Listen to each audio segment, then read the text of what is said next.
I've been consumed with two passions in my life, cakes and cars. And finally, I found a way to combine the two. A road trip stateside. This is really, really good, I have to say. I'm on a journey to find the most incredible cakes that the US of A has to offer. Really, really good. So get ready for a sugar-coated, full-throttle journey around the United Cakes of America.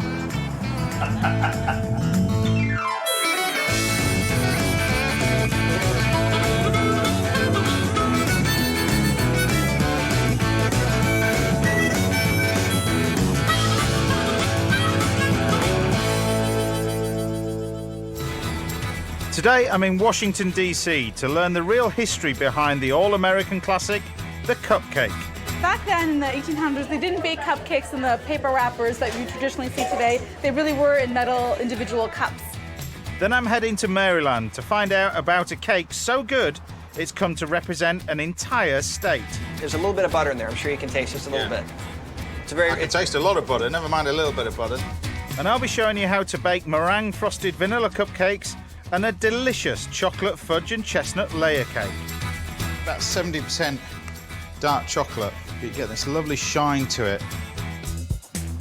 Every road trip needs a classy motor. It's actually like driving your grandmother's sofa.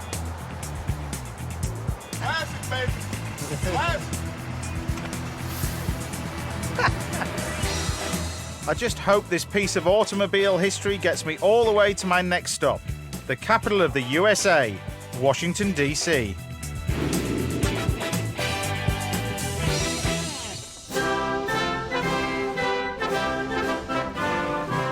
This is the home of some of the most iconic American landmarks, and everywhere you go you can feel the power of history and politics. What marks it out from the rest of America is that it's not even part of a state. It's a unique federal district, created just for the government to make its home in. There you go, the Washington Monument, look at that. Pretty sure all the flags represent all the different states. Apparently they're not allowed to build the buildings any higher than any of the government buildings, like the White House, so that's why everything isn't high. There's no skyscrapers in Washington. I don't know where I'm supposed to turn right. Am I turning right? Can I turn right? Go. So, yes, you obviously can turn right.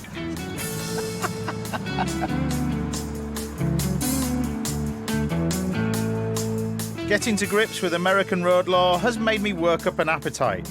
Definitely time for an afternoon treat. So I'm on the lookout for Washington, D.C.'s most famous bakery, which is in the trendy and historic neighborhood of Georgetown. That's where I'm headed, Georgetown Cupcakes. I'm about to meet Sophie Lamontagne, who gave up her career in finance to pursue her passion for baking, and along with her sister, opened the doors to their cupcakery in 2008.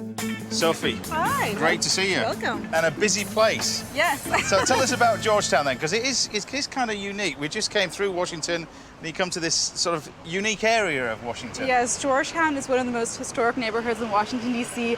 It has a beautiful collection of very, old-fashioned shops, boutiques, restaurants, cafes. The perfect place to start a neighborhood bakery. Come on in. I told you this was busy. So we've got lots and lots of cupcakes. Hold on a second, right. Okay. This is the busiest bakery I think I've seen. How many staff have you got working here? Oh, maybe like 50 or so now. 50? Actually, it's not that busy. Right? If you think this is not busy, that busy come on right a Saturday. Come on a Saturday. That's insane. It's not that busy right now. Yeah. Just turn around and have a look at this. As soon as their doors opened 4 years ago, the girls became an overnight success. Queues of people appear around the block every day. They even star in their own TV reality show, which makes Sophie as sought after as her cupcakes. So how many cupcakes do you sell in this place a day then?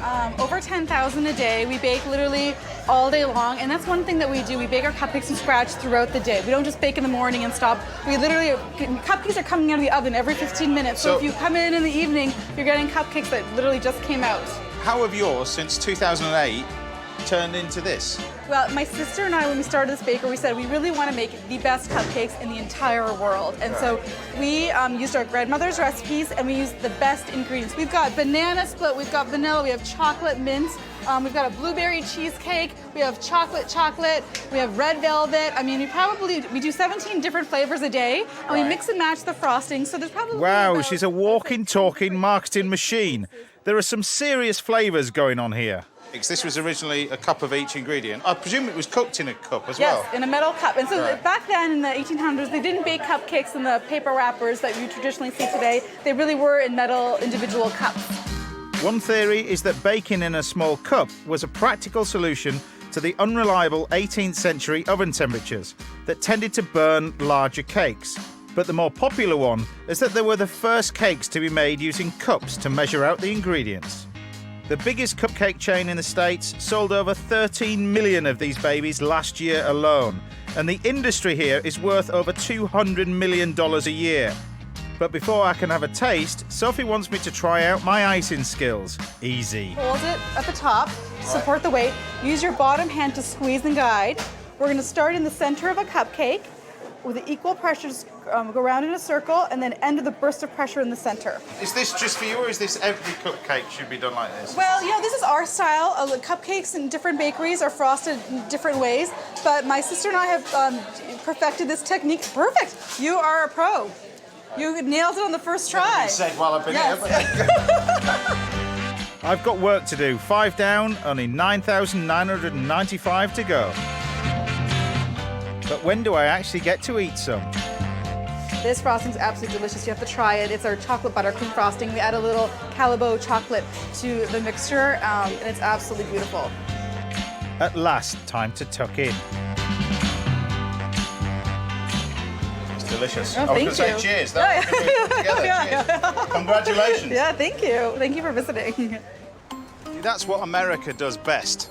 They take a simple American classic like a cupcake, reinvent it with brilliant packaging and a great passion behind it, and you've got a superb business.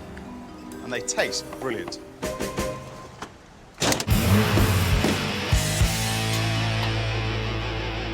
Now I'm going to cook my version of the all-American cupcake. Now, of course, cupcakes are quintessentially American, but in actual fact, I think the basis of it started off with a simple bun recipe. So I'm going to start off with a simple creaming method. Beat your butter, sugar and vanilla together for about 3 minutes. Now what you'll find in a lot of cupcake recipes is buttermilk, and I think that it's the real key to the flavour of a cupcake. So I'm adding 2 tablespoons of buttermilk. It's quite a sharp flavour and it goes really well when it's added to a cake. Next you need to add 4 eggs, one at a time, and mix well until it's all combined. You just want to finish this by hand. And I'm going to add some self-raising flour. So mix it all together. And this is where you want to be just light with a touch. Quickly, but lightly. So once I've got to that stage, take your little tins. So use an ice cream scoop so you can get the nice measure. And you want these about 2/3 the way up. So these can go straight in the oven, 350 degrees Fahrenheit. That's about 170 degrees centigrade. Between 18 and 20 minutes. While they're baking, you can start to make your frosting. And the frosting for this is actually quite simple. It uses an Italian meringue as a base. To do this, add some caster sugar and water into a hot pan and start whisking your egg whites. You need to heat the sugar until it starts bubbling. And before you get to a caramel, which is about 130 degrees centigrade, it gets to a temperature called softball. And it's then when you pour it onto the whipped egg whites, which cooks the egg whites. It also makes a lovely silky meringue while you're making it. But you need to be confident with it, but not throw it all in at once. Otherwise you're going to end up cooking one part of the egg white. So slowly but quickly, like that. Whisk in all the sugar and keep mixing until the egg whites have cooled down. Your cakes should be ready now. Remove from the oven, and as they cool, they'll continue to cook in the tray. We just trim off the tops. And what this will give you is a nice surface for the topping. And it's all about the topping with cupcakes. To finish your frosting, add butter to the meringue mixture. What you'll find is when you add the butter, it collapses slightly. Don't worry about that. It's all about the texture and the flavour in the end. And you end up with this really light buttercream. Now, for me, the best food colouring is a paste. A lot of the food colourings that you buy nowadays, particularly the cheaper ones, are very liquid. Because of that, they're mainly chemical based. So if you can get a paste one, you get a much better colour. Fill a piping bag, or you can use a large sandwich bag with a corner cut off and let your imagination run wild with the icing. And then a cupcake wouldn't be a cupcake without toppings. And this is really where you can go to town, and the reason why they're so popular is you've got all these fancy different coloured sugars.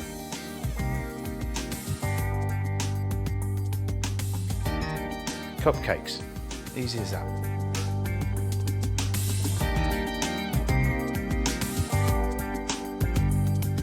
Cupcakes really are the easiest cakes that anybody can have a go at baking. And there's no denying that the Americans really have taken it to a different level. I've never seen a cake shop with a queue round the corner, all selling just one simple cake. But it tastes good. I'm heading north up to Maryland to tuck into a very special cake that has state approval. This is the life, the open road, the wind in my hair, cakes on my mind, from the comfort of my very own dream machine. I have to say, I'm actually starting to quite like this car. Yeah, there's a few things wrong with it. The seats have now stained my white trousers and now I've got a pink backside. But it is quite cool. So we're heading to Baltimore, which was one of the most strategic ports in the US. And it used to be the capital city of America. But it wasn't until the 1970s and the demise of shipping and the reduction in the steel industry which turned Baltimore into the boom and bust city of the state. And it really made its mark on history as the birthplace of the American national anthem. But it's Baltimore's waterfront position and surrounding islands that have always made it such an important city.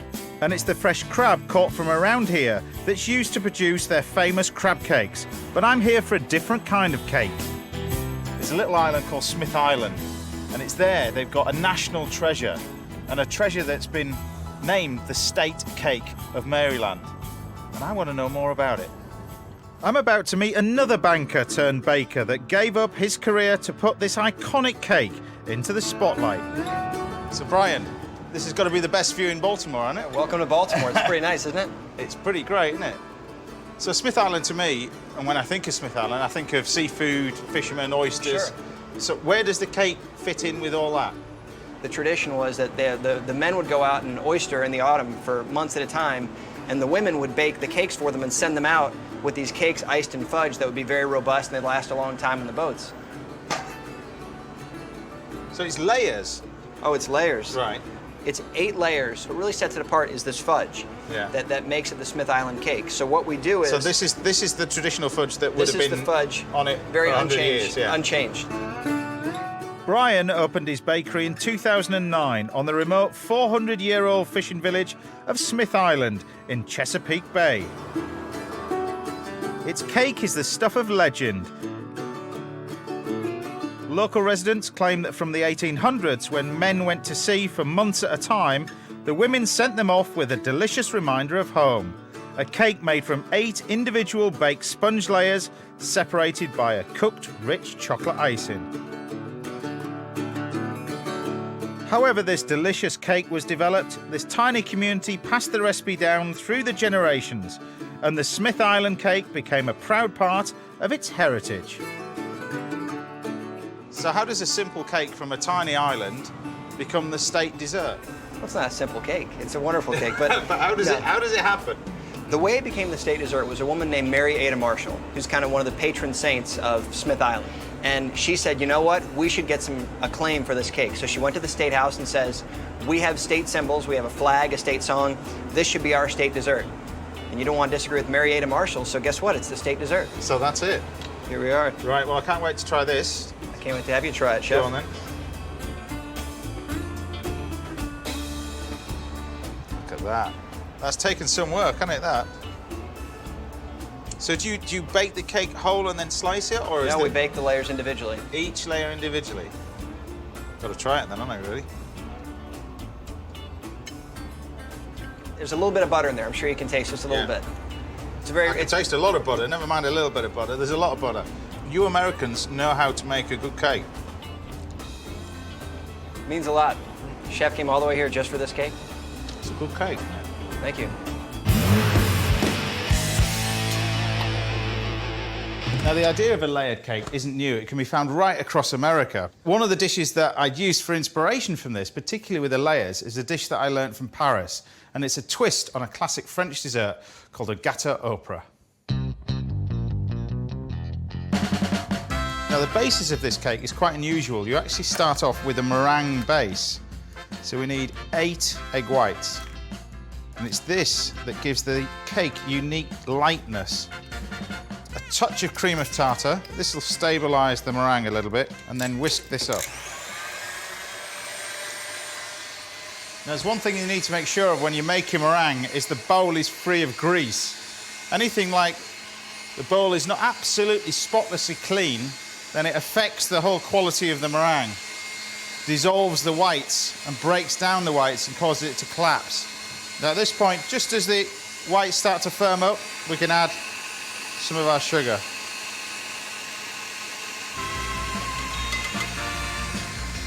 When your egg whites are whipped, leave them to one side. In a separate bowl, start your sponge by creaming the butter and sugar. A good pinch of salt. But the key to this, because you've got the layers in there, is to keep it nice and light. And if you make a sponge like this, it really does keep it light.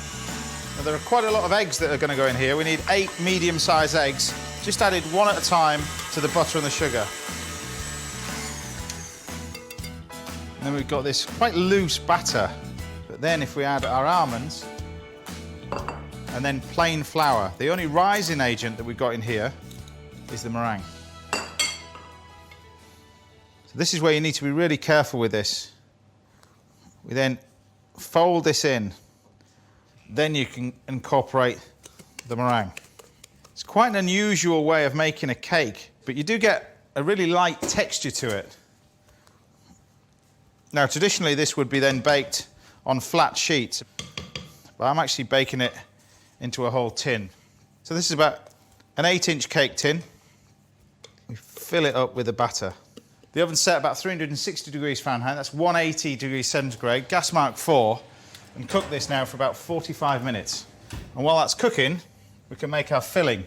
So it's whipped cream and it's chestnut puree. And the thing is with chestnut purees, when you're buying this, make sure you buy the sweet one, because they have 2 on the supermarket shelves at the same time. The sweet and the unsweetened. The sweet goes in here.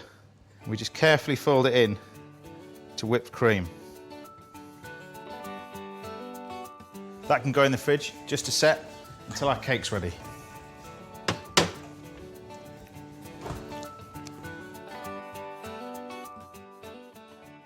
And this is the finished cake. It's nice and light, but what it will do is enable you to slice it nice and thin. And it's these layers that we want. Because of the meringue in there, you've got a weird, unique texture to it. It enables you to bend it and handle it a lot easier than a traditional cake. Now, traditionally in France, this would be coated in like a coffee syrup. But I'm going to use rum. A good measure of rum, but not on its own. You mix rum and stock syrup together. Stock syrup's a mixture of sugar and water. And in this cake, it keeps each layer moist and helps bind it together. Spread your chilled cream filling over each individual layer. The secret of this is to get the filling nice and thin. The temptation is to get it a bit too thick. And then your cake ends up being about 1 foot tall. Finally, you got the top. And now on to the best bit, the chocolate fudge topping, where you add water and sugar into a pan. Now I always use sort of icing sugar for this, but you could of course use caster sugar. Add chocolate and cocoa powder and stir continuously on a low heat. This is where you don't want to use too bitter chocolate, about 70% dark chocolate, but you get this lovely shine to it. And to top it all off, decorate your cake with some crumbled candied chestnuts. But there we have it, a simple chocolate and chestnut fudge cake.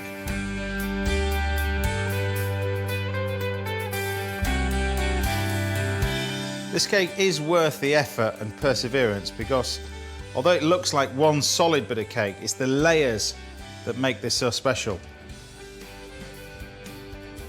So persevere with it. It is really worth it because the taste is fantastic.